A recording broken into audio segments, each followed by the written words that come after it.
escola.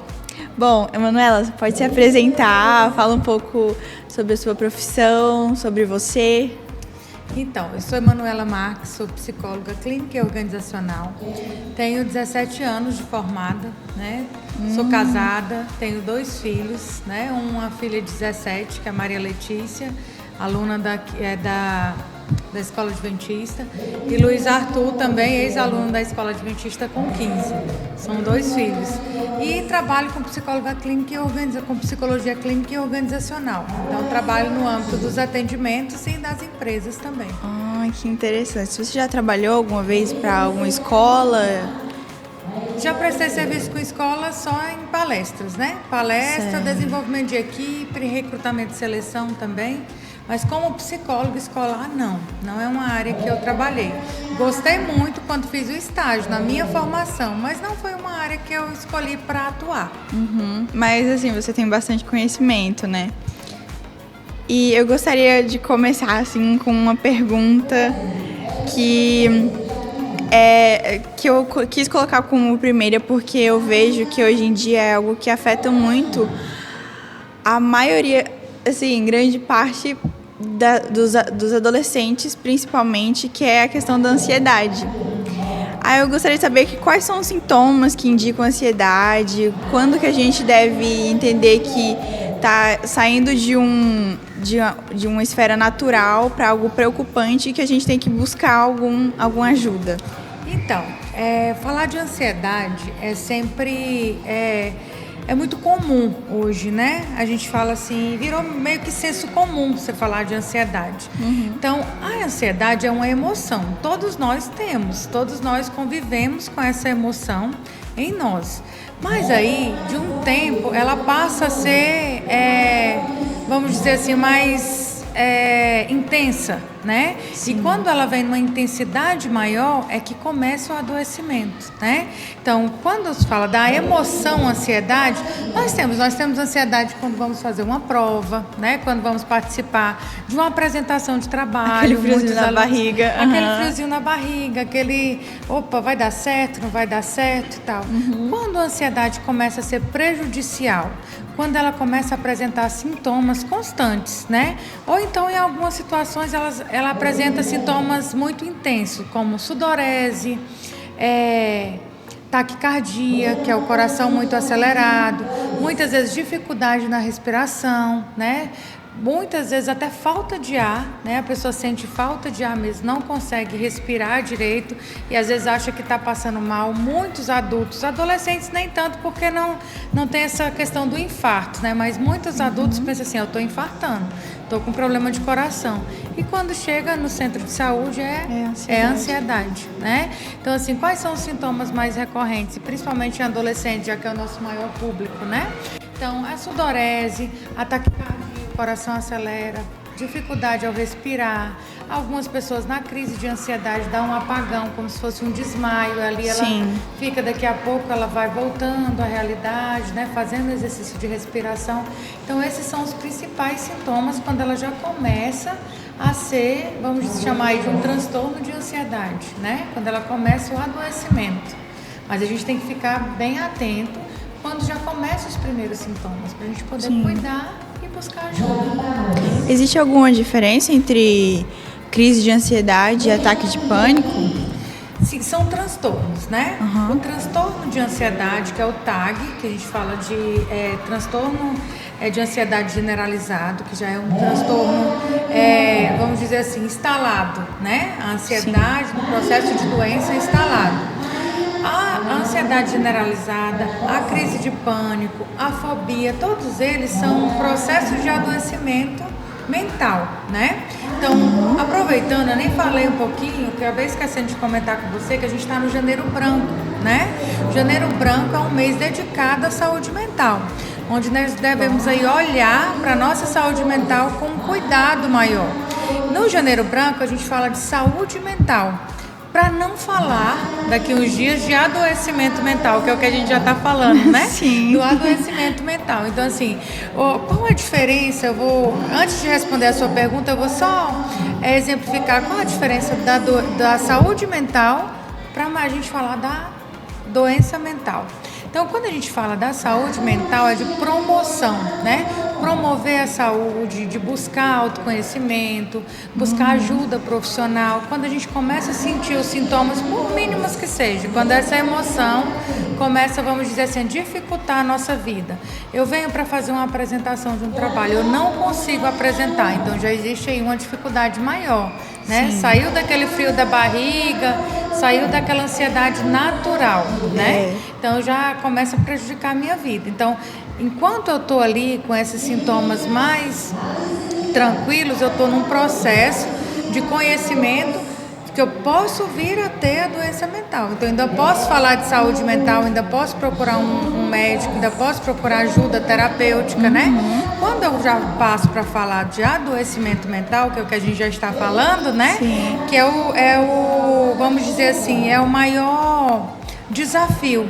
É quando você já começa a saber que tem um transtorno instalado, por exemplo, um transtorno de ansiedade generalizado, um transtorno de pânico, um transtorno de estresse pós-traumático, né? Aí já está falando de transtornos que são aí já diferentes da São saúde, várias mas coisas, do adoecimento, né? Isso mesmo, né? E aí pode vir outros também, que não são só isso. A gente está falando de ansiedade, mas pode vir uma depressão e outros problemas mentais decorrentes, né?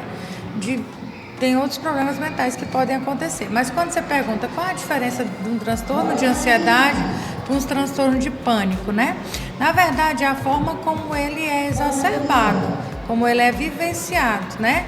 Digamos que um transtorno de ansiedade, o paciente ele pode ter um transtorno de ansiedade e algum dia ele ter um surto e ser uma crise de pânico e vir com uma crise de pânico, né? Então vamos dizer assim, é algo a mais na ansiedade. Começa com a ansiedade tranquila, aquela frio na barriga, depois uma dificuldade para dormir, depois um ataque cardíaco e aí vai, né, galgando outras instâncias até se tornar um transtorno de ansiedade e vir a ter uma crise de pânico, de fobia, não conseguir entrar numa sala de aula, ou acontecer alguma coisa, se paralisar e não conseguir sair da sala de aula, né? Ou de algum ambiente, né?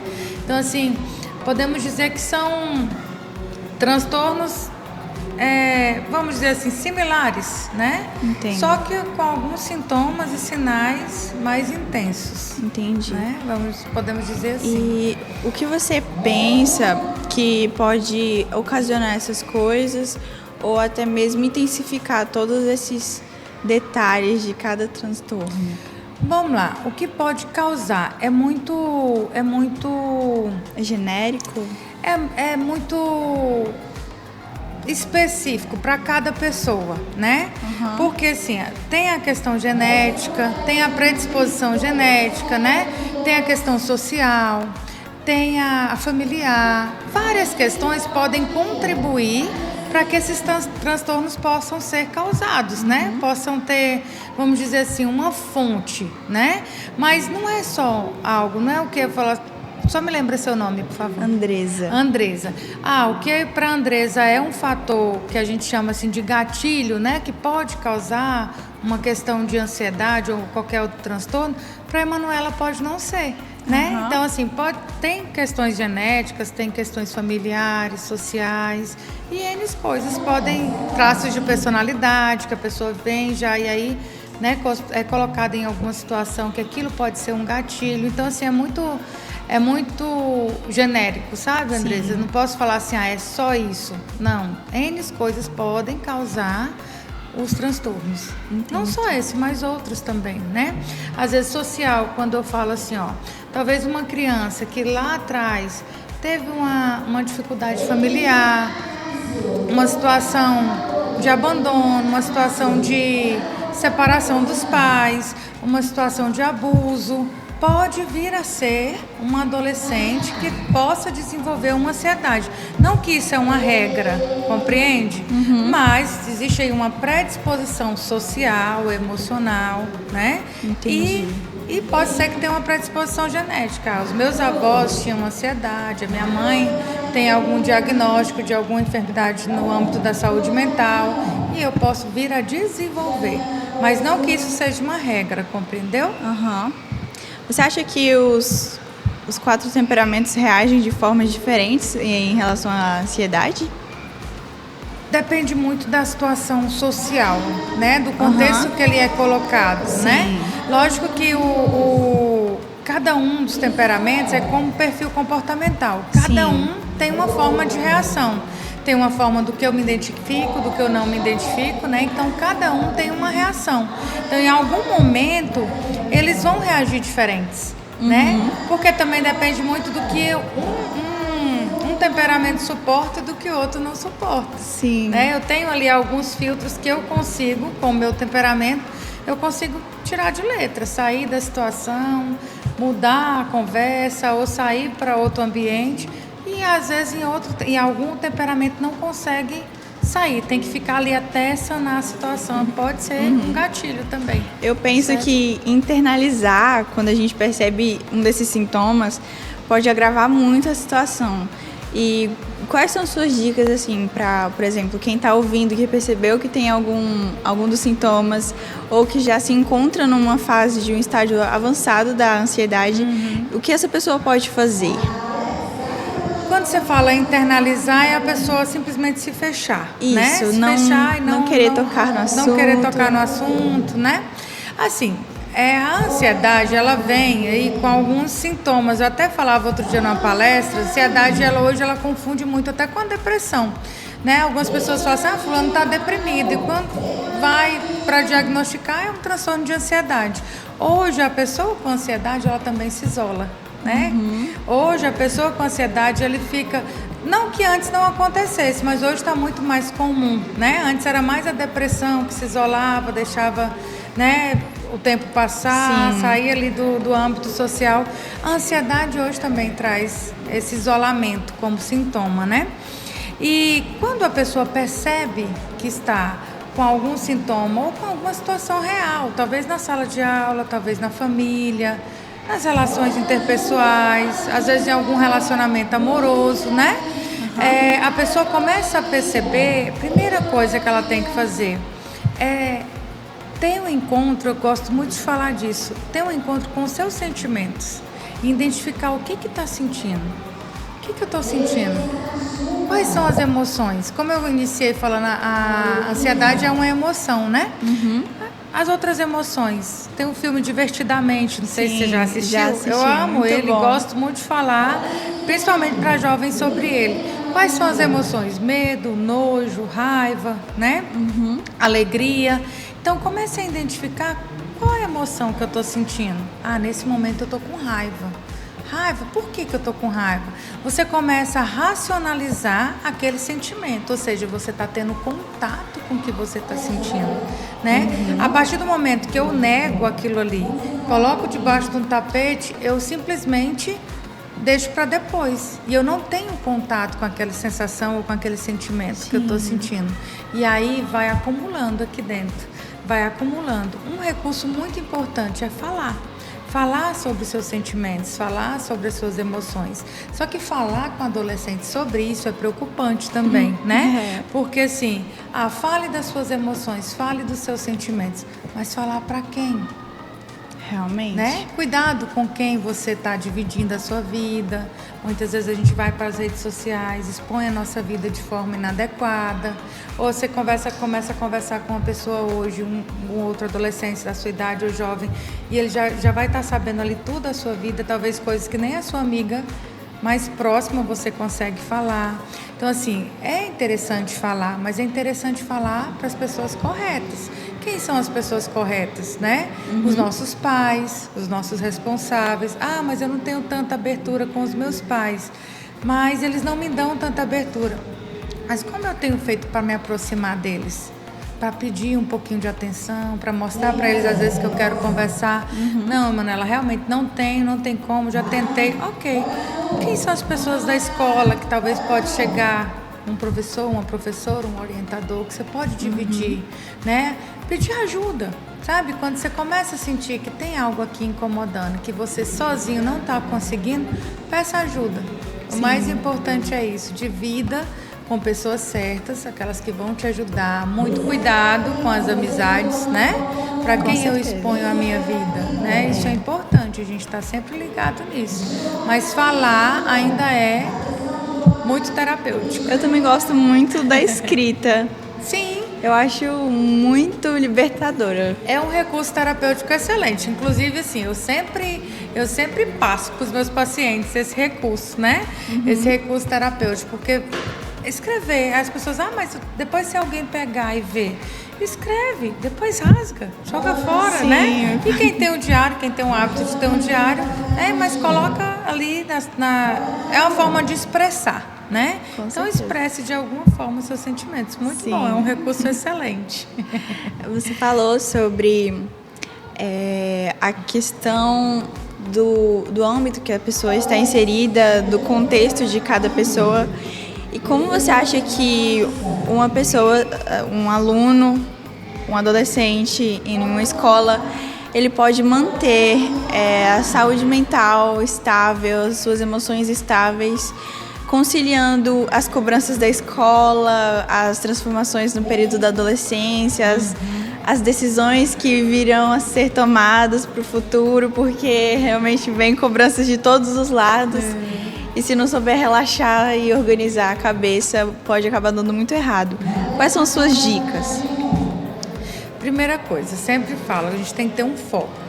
Se eu não sei para onde eu tô indo, qualquer caminho serve, né? Já dizia Alice, né? Então, assim, eu tenho que saber para onde eu tô indo. Qual o meu objetivo, né? O que eu quero para minha vida? Não assim, tô no primeiro ano, eu tenho que decidir agora o que eu quero para minha vida. Não, mas eu tenho que saber, pelo menos, eu gosto de exatas, eu gosto, né, da área social. O que eu pretendo fazer? Qual o norte? Ok, meu norte é esse. Desse norte, quais os objetivos que eu tenho? Traçar objetivos a médio e longo prazo. E destrinchando, né? Destrinchando ali aqueles objetivos a curto, médio e longo prazo. Aí eu pretendo fazer isso. Porque o que causa ansiedade? Aí fala assim, a pressão do ensino médio, a pressão. Mas a pressão está ali, né? A família pergunta, a escola pergunta, os amigos dos pais perguntam, e aí vai fazer o quê? Já decidiu o que vai fazer? Vai prestar vestibular onde, né? Mas assim, não é a pressão, é como eu recebo essa pressão que vai fazer toda a diferença, né? Se a minha saúde mental está em dia, e daqui a pouco eu vou dar algumas dicas de como mantê-la em dia, né? Se ela está em boa forma, a minha saúde mental, eu vou saber lidar com essa pressão. Sim. Né? Eu vou saber responder. Opa, não, eu ainda não estou nessa fase, eu estou no objetivo. Eu tenho um objetivo a médio, curto, médio e longo prazo, isso. né? Eu sei aonde eu estou indo, eu sei para onde eu estou indo. Não decisivamente, quero fazer curso tal, eu só vou fazer se for curso tal. Mas sabe pelo menos um norte, um direcionamento. Eu acho que isso é importante, né? Outra coisa, você me perguntou das pressões e qual foi o outro tópico que você falou? Adolescência. Isso. Pronto, ótimo. Lidar com essas transformações que são hormonais, né? Nós adultos, queremos que os nossos adolescentes eles reajam da mesma forma que eles reagiam quando criança, ou que ele não tem essa fase da transição e passe a ser um adulto coerente, que pensa, que age, que tenha comportamentos de adulto, mas entre uma fase do tranquilo, do que aceitava muitas coisas, que estava tudo tranquilo, tem essa fase da adolescência. Essa fase da adolescência, ela vem com mudança corporal, né, os hormônios todos aflorados, situações adversas. Nessa fase da adolescência pode vir à tona todos esses gatilhos que eu comentei no início da entrevista, né?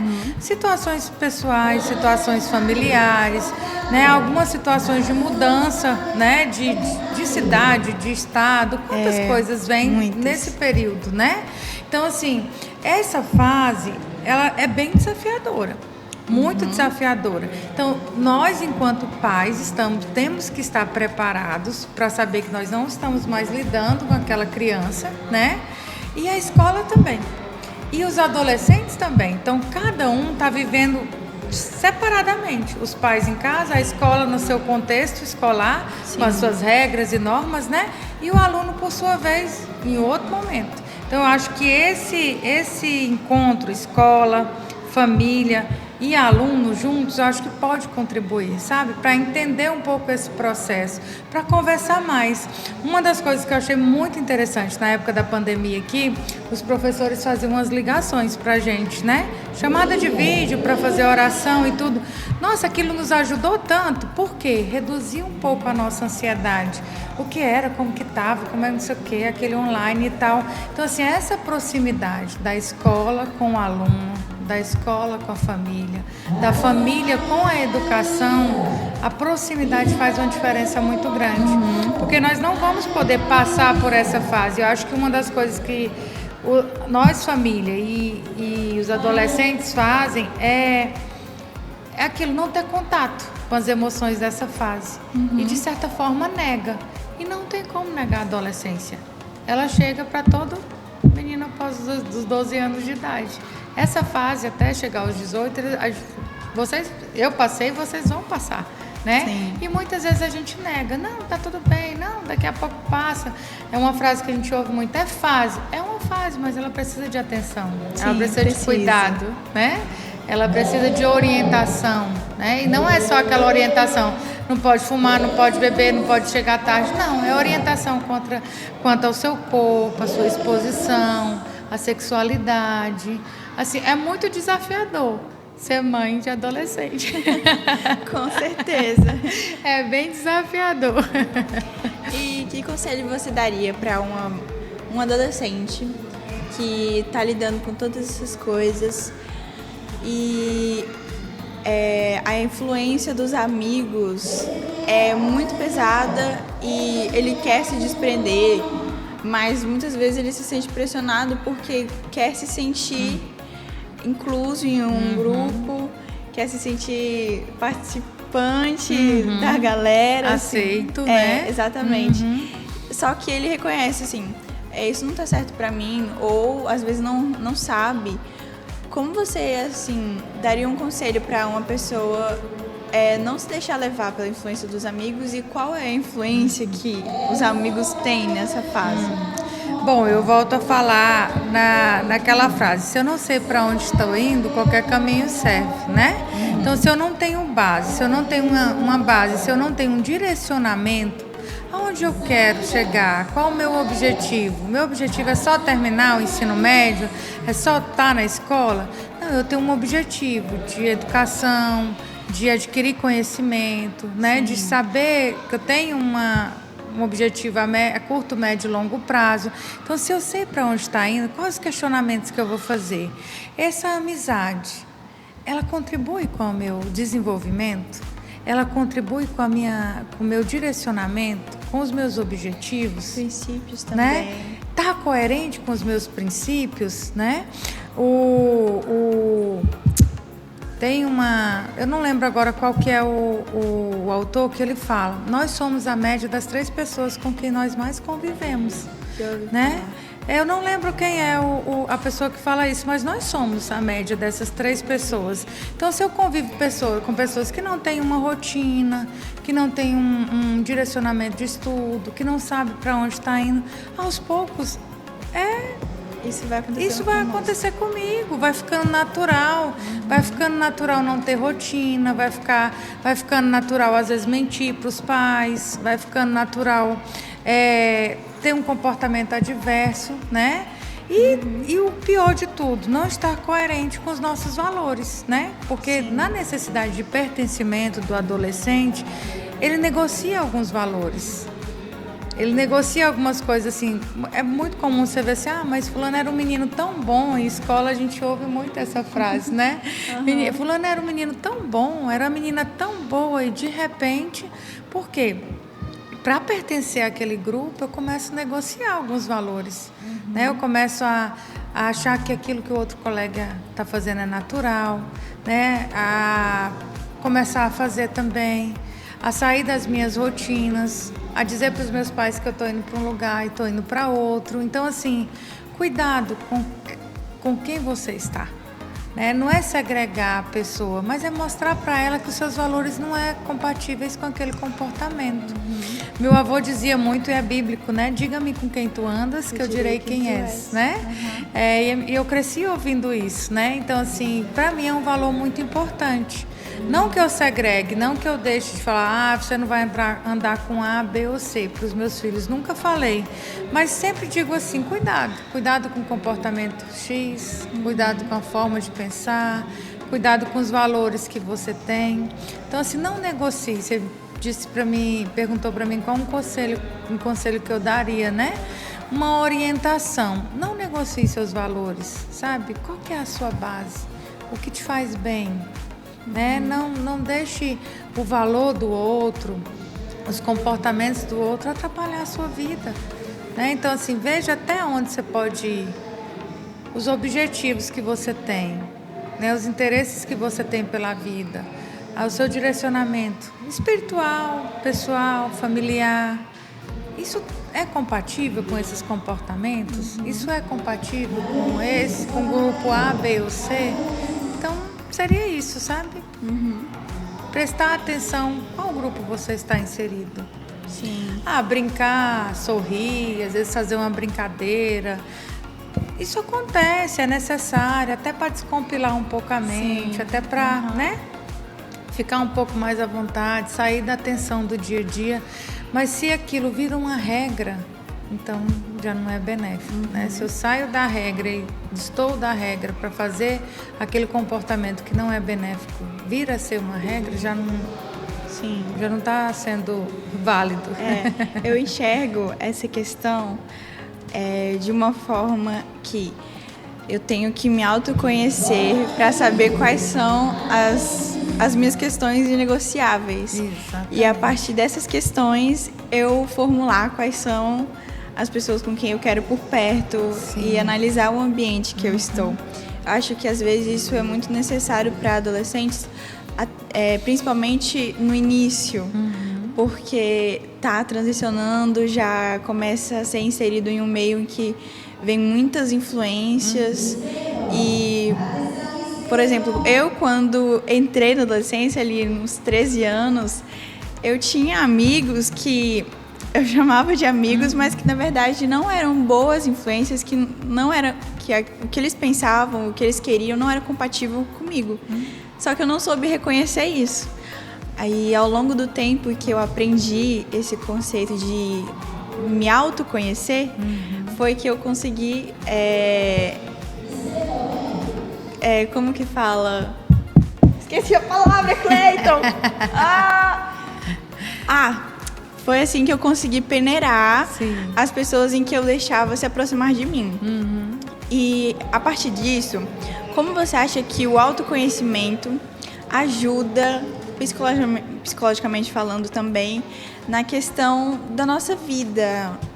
Até mesmo para aliviar a ansiedade, que dizem que é o excesso de futuro. Como você acha que o autoconhecimento pode nos ajudar? E também formas da gente se autoconhecer? Seria viajando, testando novas coisas? Como você pensa? Eu gosto de uma frase também que ela fala assim: quanto mais eu me conheço, mais eu me curo. Eu acho ela fantástica. Que lindo. Né? Na verdade, eu ouvi essa frase em uma formação de neurolinguística e eu trago essa frase para a minha vida. Quanto mais eu me conheço, mais eu me curo. Porque quando eu me conheço, me autoconheço, eu começo a ver quais os meus limites, o que eu tolero, qual que é que grupo eu posso pertencer, o que tem a ver comigo, o que tem a ver com os meus valores pessoais, familiares, espirituais, né? Então, se eu tenho um autoconhecimento aí, vamos dizer, de uma escala de 0 a 10, se eu tenho um autoconhecimento entre 8 e 10, eu sei o que eu posso escolher, né? Eu não vou escolher qualquer coisa simplesmente porque o outro está me oferecendo, porque que o outro quer que eu faça, né? Sim. Eu vou ter uma opinião própria, vamos dizer assim, né? Então, assim, como que eu posso praticar o autoconhecimento? Refletindo sobre as minhas emoções e sentimentos, usando o recurso terapêutico da escrita, né? Reconhecendo o que me faz bem, o que eu não gosto, né? O que me prejudica, como eu me sinto quando acontece uma situação A, B ou C, seja na escola, seja em casa. Então, são reflexões que aí eu estou produzindo autoconhecimento. O que eu tolero? Né? Outra forma de se autoconhecer, participar de grupos terapêuticos, né? Outra forma, fazer terapia. Frequentar, por exemplo, ir na psicopedagoga, na orientadora escolar, né? Na escola, na orientadora escolar. É uma forma de conhecimento, de autoconhecimento, porque você vai poder partilhar com ela as suas dificuldades e ela vai te dar opções de como se conhecer, o que eu mais me identifico. Né? Então, assim, partindo do ponto principal, autoconhecimento é fundamental para a vida pessoal e profissional. Então, assim, não dá para mim escolher, que aí é um tema da atualidade, principalmente do ensino médio, né? Que é a fase de vocês. Não dá para me escolher o que eu quero para a minha vida a partir do 2º ano, do 3º ano, se eu não me conheço o suficiente. Se eu não sei o que eu me identifico, o que eu gosto de fazer, o que eu não gosto, o que eu sou capaz, o que muitas vezes eu penso que eu não sou capaz e eu tenho um talento enorme, né? E talvez por medo, por insegurança, eu acredito numa incapacidade que às vezes os professores não veem, os colegas não veem, pelo contrário, dizem que eu sou bom naquilo e por insegurança eu falo, sou nada e não reconheço o meu valor. Então, outro ponto importante do autoconhecimento é reconhecer o seu valor. Olhar para você, olhar para o seu potencial, olhar para as suas conquistas até então e reconhecer o seu processo, aonde você chegou. Muitas vezes a gente nega muito o nosso processo, sabe? Olha para o do outro, faz comparação. Isso é muito ruim na adolescência.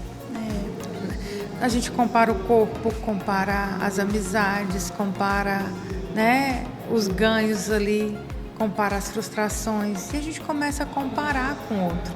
E hoje, quando a gente tem, né, a rede social, que a nossa vida hoje é exposta na rede social, eu sempre falo para os meus filhos, ninguém posta o lado ruim da vida. É verdade, minha mãe falou isso. Você não vê ninguém postando um arroz com bife e ovo, a não ser que ele queira dizer que estava com muita saudade do arroz com bife e ovo da avó, né? E vai postar. Mas a pessoa escolhe o melhor ângulo, ela escolhe a melhor iluminação, a melhor roupa, né? E faz a melhor foto, né? Eu gosto de falar, eu tenho uma palestra que fala sobre inteligência emocional, que eu falo sempre nela assim, que as pessoas ela escolhe, ela tá aqui, tá tudo devastado atrás, né? Árvore caída, não sei o quê, aí ela escolhe aquela melhor paisagem e posta assim, aí coloca assim, cada um tem a segunda que merece. Ninguém sabe o que está ali por trás, né? Então, assim, a gente hoje, e não é só os adolescentes, os adultos também, se comparam muito com aquilo que vê na tela. E ninguém mostra os bastidores. Aqui, a gente está aqui, vai sair lindo aqui a nossa imagem, né? Não vai sair os fios que tá ali interligando, não vai sair o professor Cleito com o computador, né? Vai sair aqui, nós palpitando, vai sair a melhor imagem.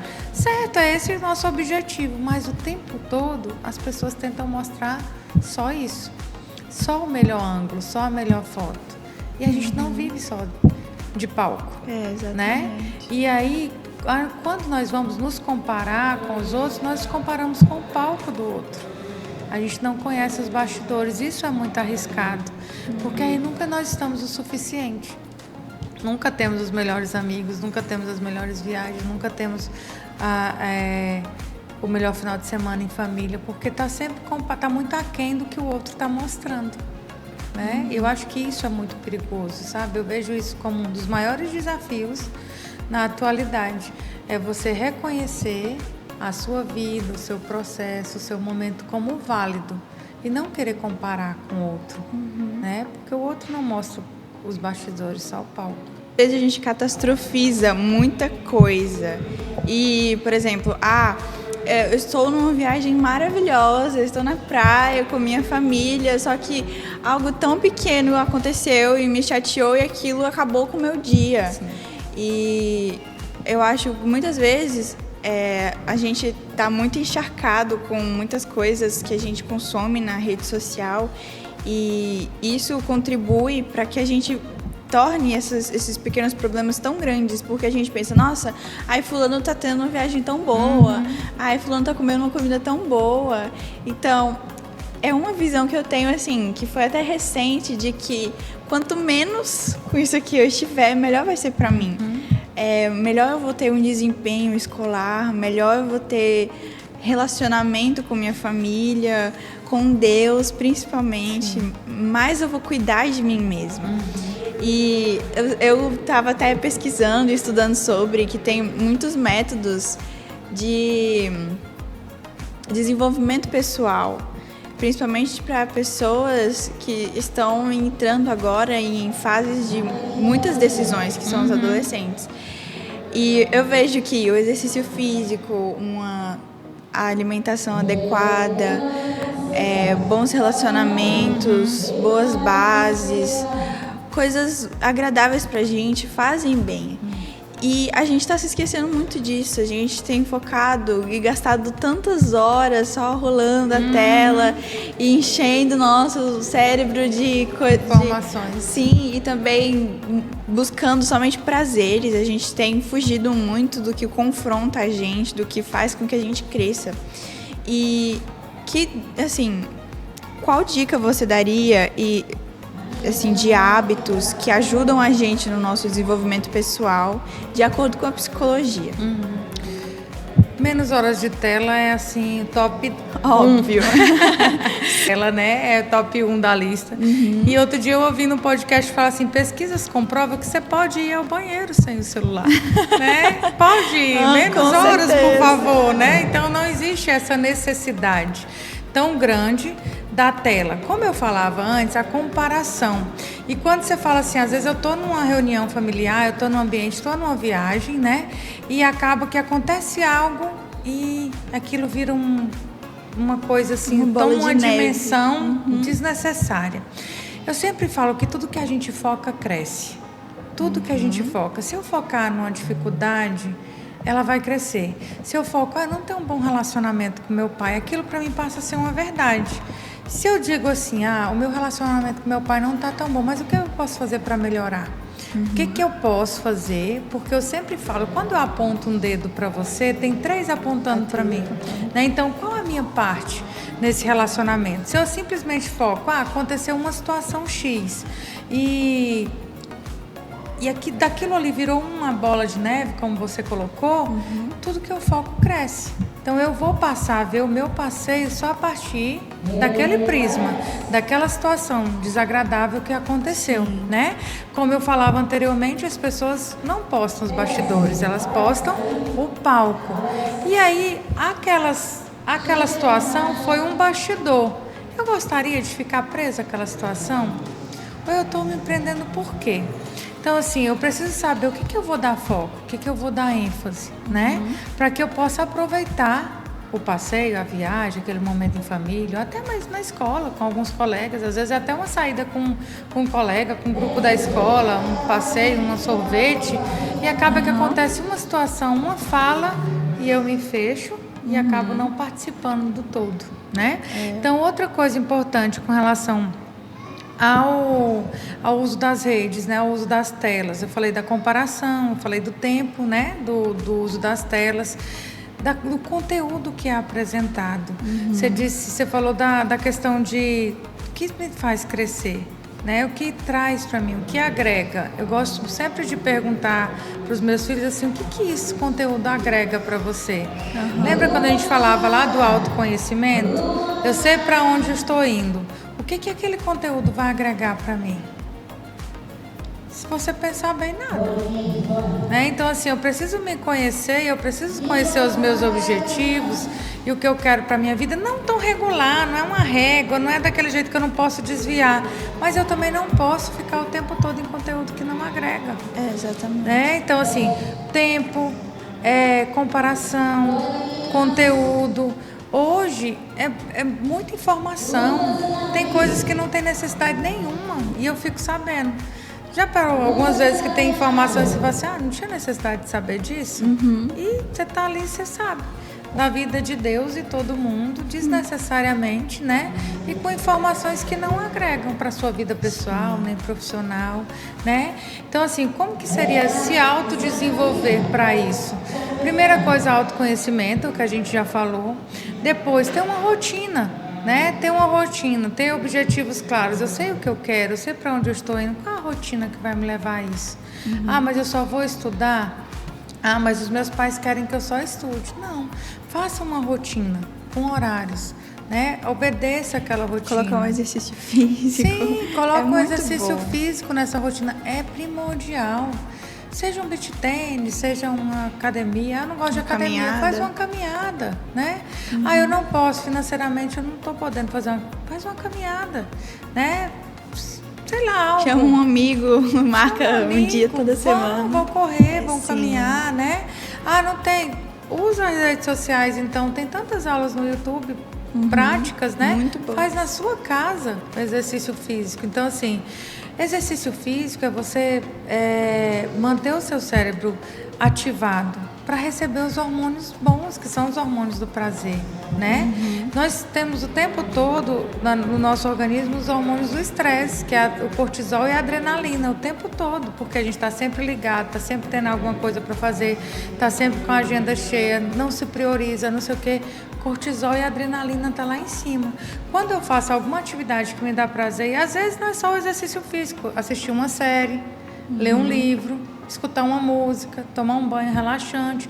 Tudo isso pode ser atividades, né, que às vezes a gente deixa ali de lado, não realiza e que não tem um momento de prazer. Aí fica só na rotina. E é porque ainda nem tem uma vida profissional ativa, né? Imagina quando tiver.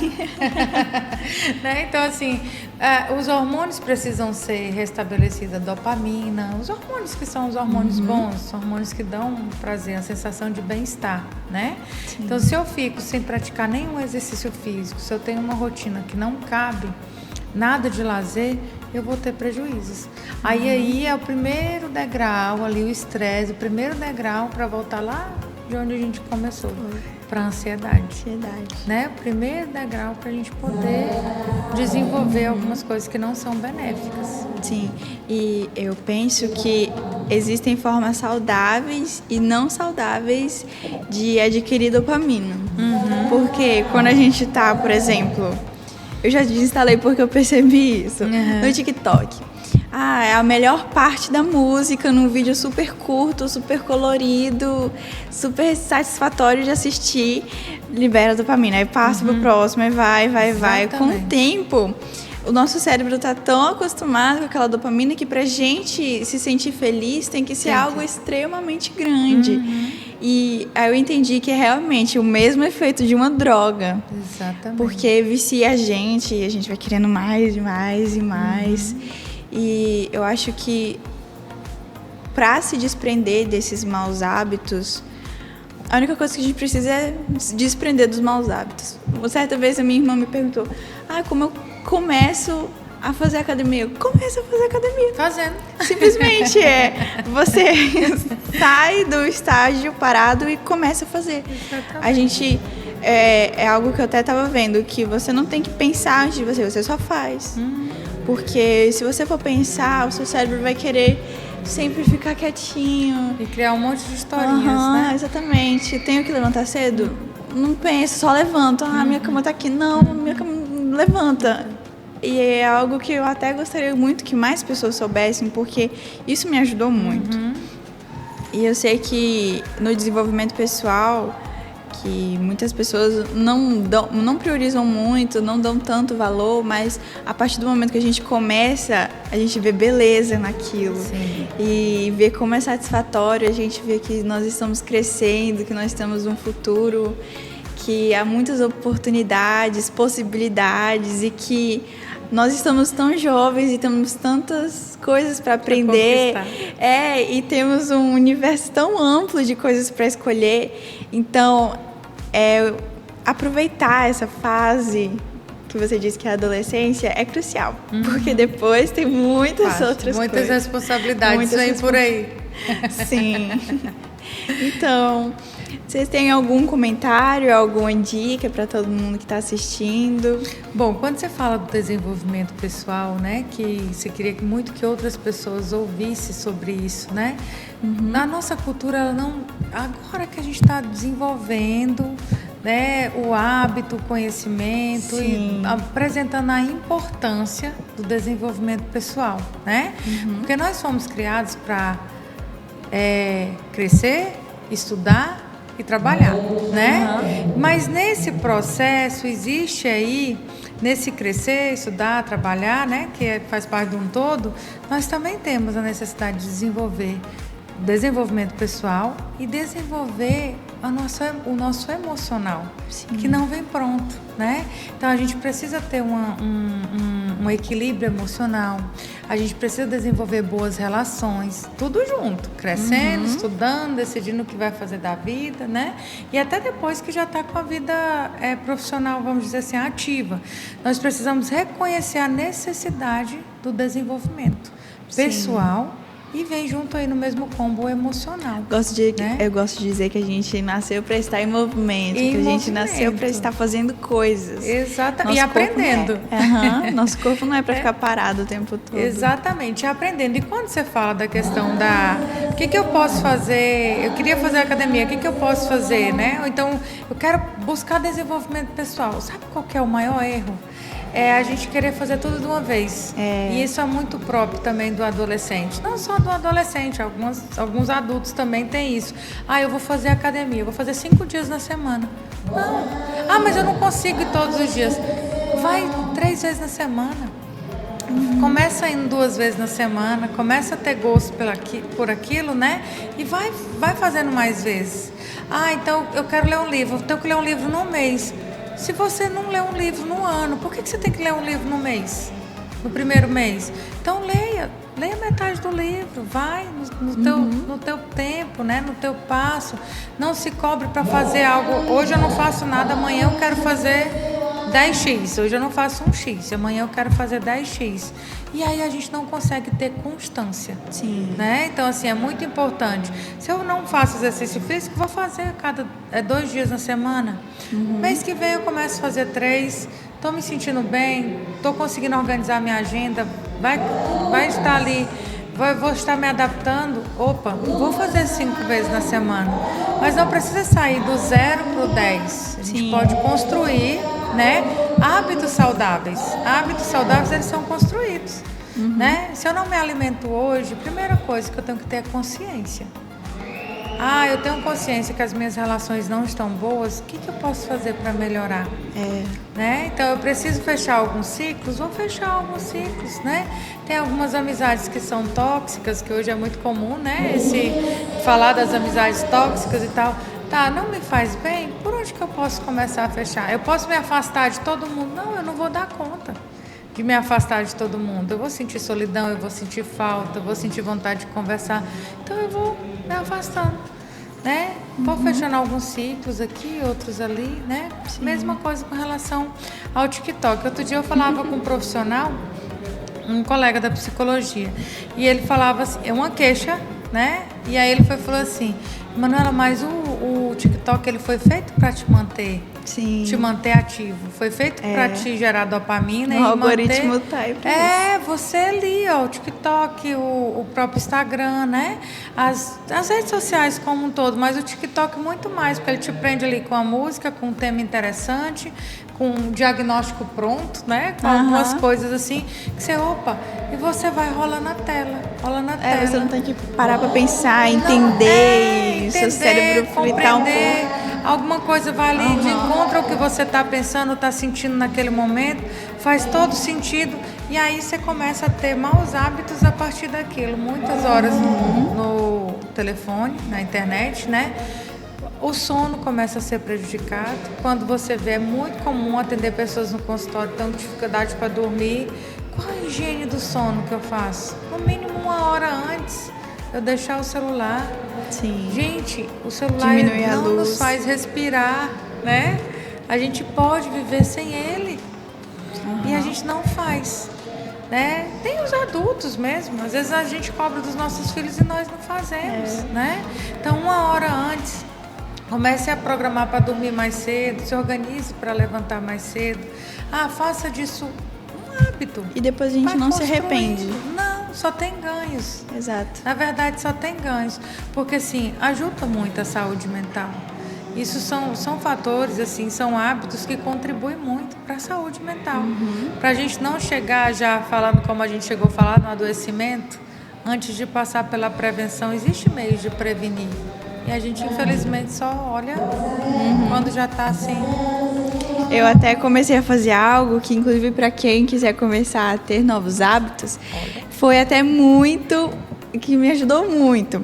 Que é, eu quero ter esse hábito aqui, eu quero ler, eu quero ir para academia e eu quero ter um momento com a minha família. Ok.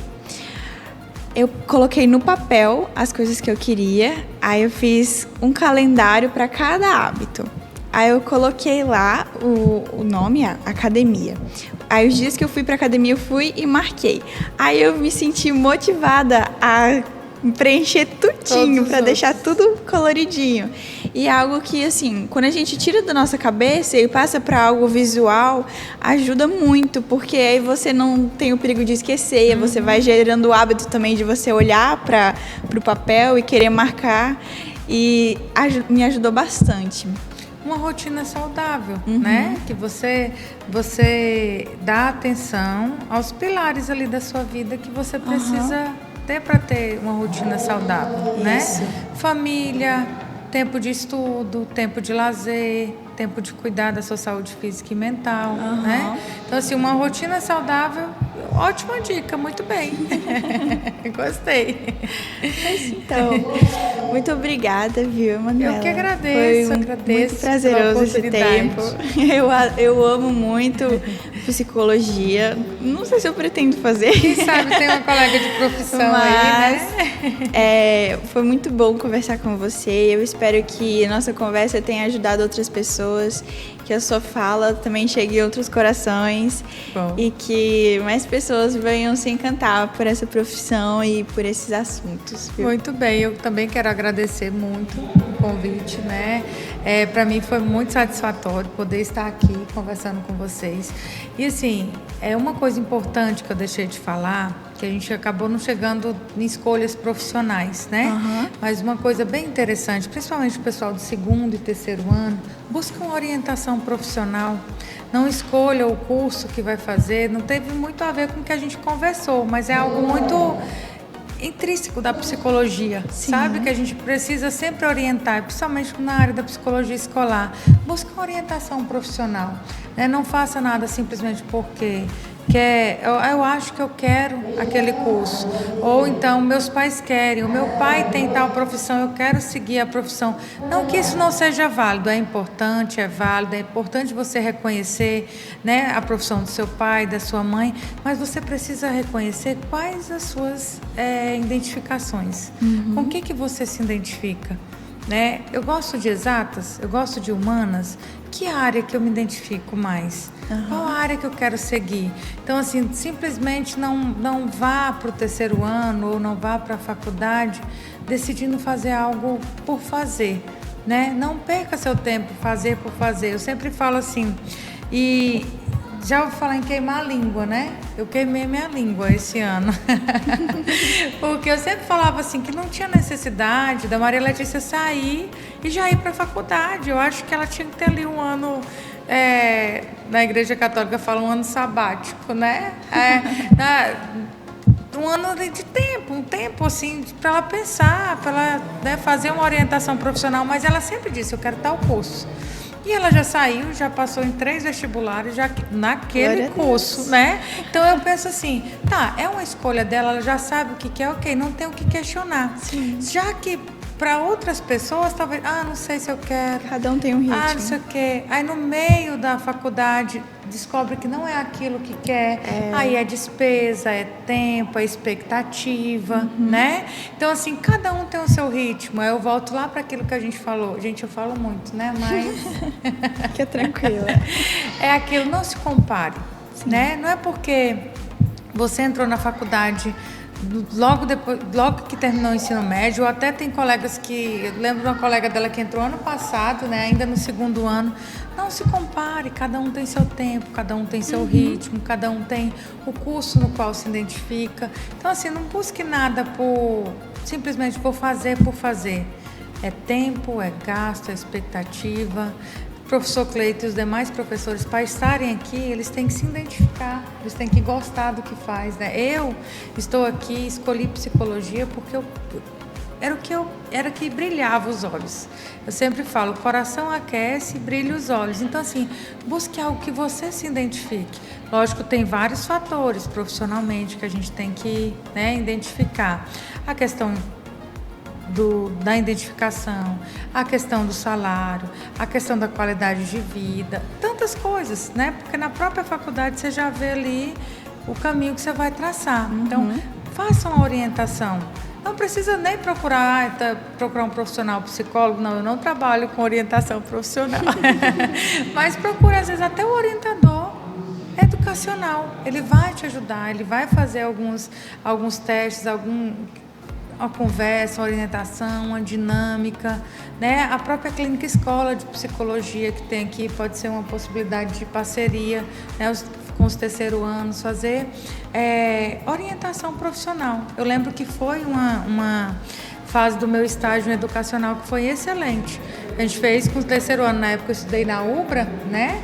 Fiz minha faculdade na UBRA e a gente fez com o segundo e terceiro ano do ensino médio o nosso estágio da psicologia escolar, e foi sobre orientação profissional. Foi muito válido para nós, enquanto acadêmicos, e tenho certeza que fez a diferença na vida dos alunos. Então busque, sabe, não faça nada simplesmente, não deixe a ansiedade deixar você fazer qualquer coisa porque quer começar. Sim. Né? É importante fazer escolhas assertivas, tomar decisões assertivas. E também decidir ser feliz. Exatamente, porque algo que te faça bem. Se a gente for esperar encontrar algo que seja totalmente idêntico ao que a gente gosta, vai ser muito difícil, porque todo mundo é diferente. Exatamente. Então a gente tem que decidir ser feliz naquilo. Até no estudo, eu decido gostar de estudar, eu decido gostar dessa matéria. E aí tudo que você for fazer, e acho que isso vai muito aí ao contrário do que é natural do adolescente, né? Tudo que você vai fazer tem regras e normas, né?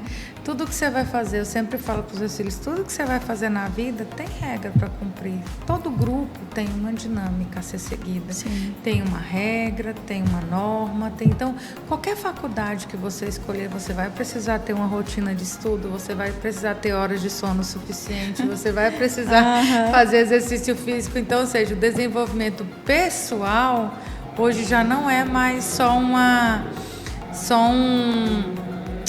como que eu posso dizer? Hoje ele não é mais só um plus, ele é necessário. Sim. Né? Ele está aí caminhando junto com o desenvolvimento escolar, né? com outras áreas da vida. Então, buscar tudo isso, porque lá na frente a vida cobra. Né? Se eu não me identificar com normas e regras agora, a vida vai cobrar. Então, por que não começar a adquirir, né? A partir de agora? Sim, com certeza. Certo? Certo. Então, pessoal, esse foi mais um Palpitando Podcast. Eu espero que você tenha gostado. Se você está nos assistindo no YouTube, deixe um joinha, comente alguma coisa, alguma parte que você gostou, alguma dúvida. Muito obrigada por ter assistido até aqui e um beijo, até mais.